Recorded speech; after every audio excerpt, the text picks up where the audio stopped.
నమస్తే welcome to our channel నేను సిరి AP ముఖ్యమంత్రి జగన్మోహన్ రెడ్డి గారు తన నివాసంలో అంటే తన నివాసమైన బెంగళూరులో నివాసం ఉంది అండ్ అలాగే హైదరాబాద్లో కూడా తన నివాసం ఉంది. అయితే వీటికి మరమ్మతుల పని స్టార్ట్ చేశారని తెలుస్తుంది. ఎందుకు ఈ మరమ్మతుల పనులు చేస్తున్నారు అంటే ఓడిపోతానని ముందే గ్రహించారా జగన్మోహన్ రెడ్డి గారు? సో ఈ అంశాన్ని చర్చించడానికి మనతో పాటు ఉన్నారు ప్రముఖ senior journalist political analyst CS Rao గారు. నమస్కారం సార్. ఇప్పుడు చూస్తున్నట్టయితే జగన్మోహన్ రెడ్డి గారు అక్కడ బెంగళూరులో ఉన్న నివాసాన్ని ఇక్కడ హైదరాబాద్లో ఉన్న నివాసాన్ని మరమ్మతులు చేపిస్తున్నారని చెప్పేసి అయితే మనకు వార్తలు వస్తున్నాయి. అంటే దీని వెనకాల ఏంటి, నేను ఇంకా ఓడిపోతాను అందుకే ఏదో ఒక దాన్ని చూస్ చేసుకోవడానికా లేకపోతే ఇంకేమన్నా కథ ఉంది సార్ దీని వెనకాల? ఒకటి ఏంటంటే గత 2 రోజుల నుంచి వైరల్ అవుతున్నటువంటి పోస్ట్ సోషల్ మీడియాలో ఏంటంటే జగన్మోహన్ రెడ్డి బెంగళూరు ప్యాలెస్ను మరమ్మతులు చేపిస్తున్నారు, మళ్ళీ దాన్ని రీబిల్డ్ చేస్తున్నారు, దాన్ని మళ్ళా కొంచెం స్టైలిష్గా చేసుకుంటున్నారు అని చెప్పి సోషల్ మీడియాలో వస్తున్నటువంటి ఒక పెద్ద ట్రోలు సమాచారం. ఇప్పుడు లేటెస్ట్గా ఏంటంటే హైదరాబాద్లో ఉండేటువంటి లోటస్ పాండ్ హౌస్ని కూడా మళ్ళీ రిపేర్లు చేయించుకుంటున్నారు, మరమ్మతులు చేయించుకుంటున్నారు, రెనోవేషన్ చేయించుకుంటున్నారు అనేది ఇప్పుడు మళ్ళీ దానికి యాడ్ అయ్యింది సోషల్ మీడియాలో. ఈ న్యూస్ గత 2 రోజుల నుంచి వైరల్ అవుతుంది. సో ఎందుకు ఈ విధంగా రెనోవేషన్ చేయించుకుంటున్నారు హౌసెస్ సడన్గా ఎన్నికల ముందు అనేటువంటి సందేహం సహజంగా కలుగుతుంది. కలిగినప్పుడు ఏంటంటే ఆయన ఏమైనా ఓడిపోయేటువంటి అవకాశం ఉండి ముందే గ్రహించి ఈ సర్వేలో వస్తున్నాయి కదా, గ్రహించి అలా ఏమన్నా ప్రిపేర్ అవుతున్నారా అనేది కూడా ఇప్పుడు అలాంటి చర్చ కూడా రాజకీయ సర్కిల్స్లో వైరల్ అవుతుంది, ప్లస్ చర్చించుకుంటున్నారు. సాధారణంగా ఏంటంటే రాజకీయ పార్టీలకి ముందుగానే తెలుస్తుంది వాళ్ళ స్ట్రెంత్ ఎంత, ఈసారి ఎన్ని సీట్లు వచ్చేటువంటి అవకాశం ఉంది అనేది సూచాయిగా తెలుస్తుంది. దానికి ఉదాహరణ ఏంటంటే మనం తెలంగాణలో జరిగినటువంటి ఇటీవల అసెంబ్లీ ఎన్నికల్లో మనం తీసుకుంటే కనుక కేసీఆర్ ఓడిపోతారని చెప్పి కేసీఆర్కి తెలుసు. అందుకే ముందుగానే ఫైల్స్ అన్నీ కూడా కీలకమైనటువంటి ఫైల్స్ తీసుకెళ్ళిపోవటం లేదా కొన్నిటిని తగలబెట్టడం, ప్రగతి భవన్ నుంచి రాత్రి కొన్ని సామాన్లు తీసుకుపోవటం ఇవన్నీ మనం చూసాం. రిజల్ట్ రాకముందే ఈ ప్రయత్నాలు ఇవన్నీ కూడా మనం చూసాం తెలంగాణలో. ప్రగతి భవన్ నుంచి సర్దుకోటాలు ఇవన్నీ కూడా ఎన్నికలు వారం రోజుల ముందే ఆ న్యూస్ కూడా వచ్చింది సోషల్ మీడియాలో. సో ఇప్పుడు ఆంధ్రప్రదేశ్కి వచ్చేటప్పటికి ఆంధ్రప్రదేశ్లో కూడా అలాంటి పరిస్థితి నెలకొందా? ఇప్పుడు ఆల్రెడీ జగన్మోహన్ రెడ్డి దాదాపు 50 నుంచి 60 మంది ఎమ్మెల్యేలు మార్చారు, 10 నుంచి 12 మంది ఎంపీలు మార్చారు. ఈ మార్పులకు కారణం ఏంటి? గ్రాఫ్ బాగలేదు వాళ్ళది అని చెప్పి ఆయన చెప్తున్నారు. వాళ్ళ గ్రాఫ్ బాగలేదు అని అంటే ఆయన ప్రభుత్వ పరిపాలన బాగలేదనే కదా అర్థం. ప్రత్యేకించి ఎమ్మెల్యేలకు సంబంధించినటువంటి గ్రాఫ్ అట్టే ఉండదు కదా. సో ఓవరాల్గా 151 మందిలో 60 నుంచి 70 మందిని మార్చేశారంటే వాళ్ళు ఓడిపోతారని అంతే కదా. ఇప్పుడు ఉన్న వాళ్ళలో ఎంతమంది గెలుస్తారో తెలియదు. 60 నుంచి 70 మంది పోతే మిగతా 80 మంది ఉంటే ఆ 80 మందిలో మళ్ళీ ఎంతమంది గెలుస్తారో తెలియదు. ఆయనే డిసైడ్ చేశాడు 70 మంది ఓడిపోయే అవకాశం ఉంది అని. 175 పోతే ఇంకా 105లో పోటీ చేసి ఇంకెంతమంది గెలుస్తారో తెలియదు. అసలు ఫస్ట్ అభ్యర్థులే దొరకట్లేదు. ఒకవేళ ఎవరన్నా టికెట్ ఇస్తానంటే నాకు వద్దు అని చెప్పి దండం పెట్టి వెళ్తున్నటువంటి సందర్భం మొట్టమొదటిసారిగా రాజకీయాల్లో ఇదే. ఇది అధికారంలో ఉన్నటువంటి పార్టీ లేదా బలమైనటువంటి ప్రతిపక్ష పార్టీలు టికెట్ ఇస్తామంటే ఎవరైనా ముందుకు వచ్చి పోటీ చేస్తారు. కానీ వైఎస్ఆర్ కాంగ్రెస్ పార్టీ విషయానికి వచ్చేటప్పటికి టికెట్ ఇస్తామని చెప్తే ఎంపీలు కానీ ఎమ్మెల్యేలు కానీ మాకు వద్దని చెప్పి వెళ్ళిపోతున్నటువంటి వాళ్ళు ఉన్నారనేది మనకి క్లియర్గా అర్థమవుతుంది కదా. అనేక మందిని చూసాం మనం. ఇప్పుడు వేమిరెడ్డి ప్రభాకర్ రెడ్డి కూడా అదే, నీకు ఎంపీ టికెట్ ఇస్తారంటే నాకు వద్దని చెప్పి ఆయన వెళ్ళిపోయారు, టీడీపీ పార్టీలో చేరుతున్నారు. అయితే చాలా మంది ఈ మధ్యకాలంలో అదే జరిగింది. అంటే ఓటమి అనేది డిసైడ్ అయిపోయింది అనేది, అందుకే ఎన్ని పరిణామాలు జరుగుతున్నాయి అనేది వినిపిస్తుంది. ఇలాంటి తరుణంలో ఇప్పుడు రెనోవేషన్ జరుగుతుంది బెంగళూరులో ఉండేటువంటి హౌస్ లేదంటే హైదరాబాద్లో ఉండేటువంటి హౌస్ అని అంటే, సో ఓడిపోబోతున్నారు అనేది ఫిక్స్ అయిపోతున్నారు ప్రత్యర్థులు ఎవరైతే ప్రతిపక్షంలో ఉన్నారో. సో జగన్మోహన్ రెడ్డి ఓడిపోబోతున్నారు, ఇక ఆయన తాడేపల్లి ఖాళీ చేసేటువంటి అవకాశం ఉంది అనేది.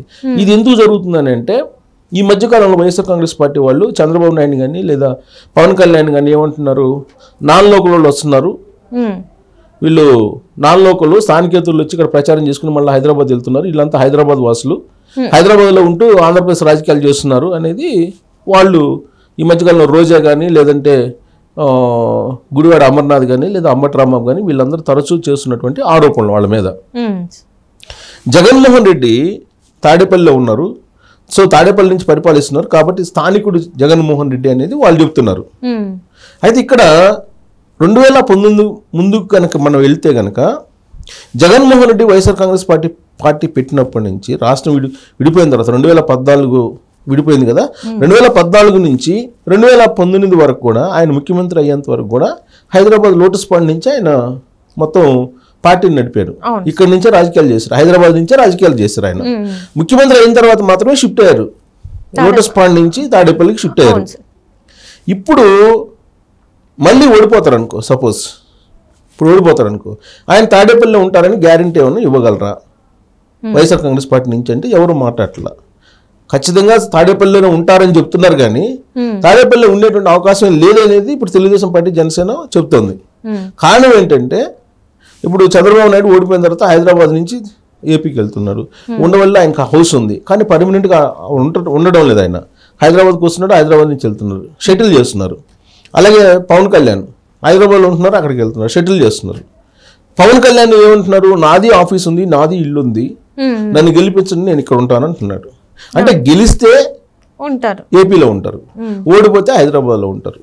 ఇది ఎవరికి అతీతం కాదు, జగన్మోహన్ రెడ్డికి అతీతం కాదు, చంద్రబాబు నాయుడికి అతీతం కాదు, పవన్ కళ్యాణ్కి అతీతం కాదు.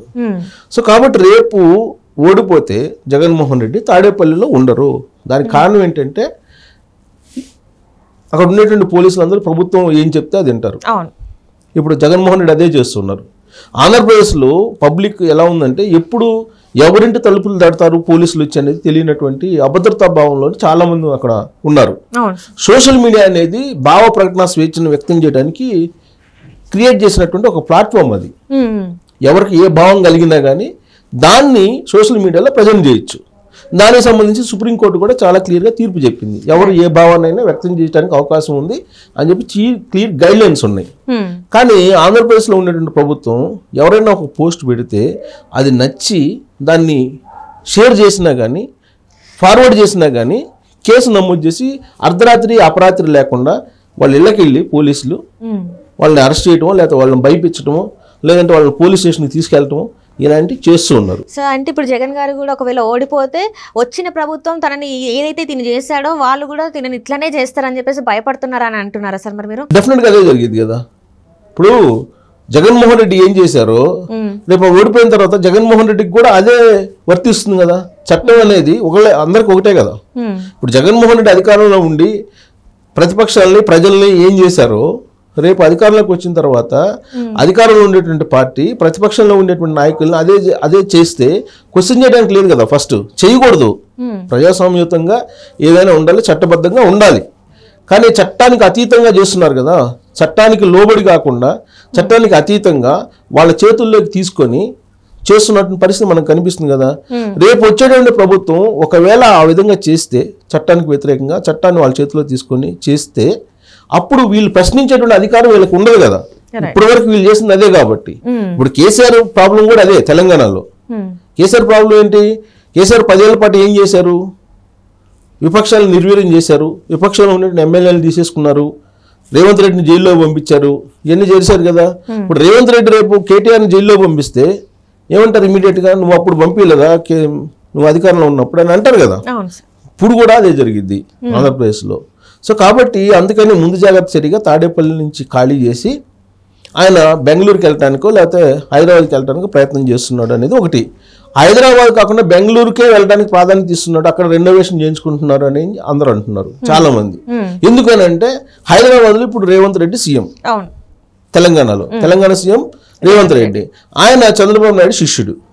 కాబట్టి ఇక్కడ కూడా అంత భద్రత ఉండదు, రహస్యాలు ఏమన్నా వెళ్ళిపోతాయేమో అనేటువంటి ఒక భావంతో కర్ణాటకకి వెళ్ళి కర్ణాటకలో బెంగళూరులో ఉంటే సేఫ్ సైడ్గా ఉంటుంది. అక్కడ డీకే శివకుమార్ డిప్యూటీ సీఎం, ఆయనకి సన్నిహిత సంబంధాలు ఉన్నాయి కాబట్టి అక్కడ సేఫెస్ట్ ప్లేస్ అని చెప్పి భావిస్తూ అక్కడ రెనోవేషన్ చేయించుకుంటున్నారు అనేది ఒకటి వినిపిస్తుంది. సో ఇక్కడ జగన్మోహన్ రెడ్డి ప్రతిపక్ష నేతగా ఉన్నప్పుడు ఆంధ్రప్రదేశ్ పోలీసులు నమ్మల. ఆయన మీద కోడికత్తి దాడి జరిగినప్పుడు కూడా ఆంధ్రప్రదేశ్లో ఉండే పోలీసుల్ని ఆంధ్రప్రదేశ్లో ఉండే ప్రభుత్వ వైద్యుల్ని నమ్మలేదు. ఆయన నేరుగా విమానం వేసుకుని హైదరాబాద్ వచ్చి హైదరాబాద్లో ట్రీట్మెంట్ ఇస్తున్నారు. రేపు జరగబోయేటువంటి రోజుల్లో కూడా ఆయన గద్దె దిగగానే జరిగేది కూడా అదే. అందుకే ఆయనకు అభద్రతా భావం ఉంటుంది కాబట్టి తాడేపల్లి ఖాళీ చేసేటువంటి అవకాశం ఉంది.